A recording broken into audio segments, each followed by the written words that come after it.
nombre es Marcelo Sánchez de Static Control y me da mucho gusto estar nuevamente con ustedes a través de nuestro distribuidor exclusivo en México, Cat-Oner. El día de hoy platicaremos acerca de los beneficios que tendremos al utilizar el nuevo rodillo alimentador en los cartuchos de color HPCP 1215-2025 en comparación con la versión anterior.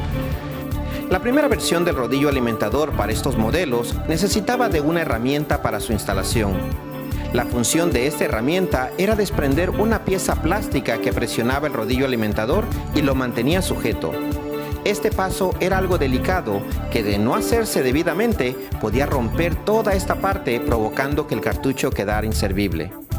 Debido a que detectamos los problemas que provocaba el uso de esta herramienta, nuestro departamento de ingeniería trabajó en el desarrollo de un rodillo que no necesitará de esta herramienta. Ahora, con este nuevo rodillo HP 1525 TAROLL-OS, no se requiere de una herramienta, sino que el eje metálico cuenta con una pequeña pieza que se puede desprender del mismo y de esta manera facilita la instalación. Esperamos que este tip les sea de gran ayuda para mejorar sus procesos de producción. Nos veremos en una próxima ocasión.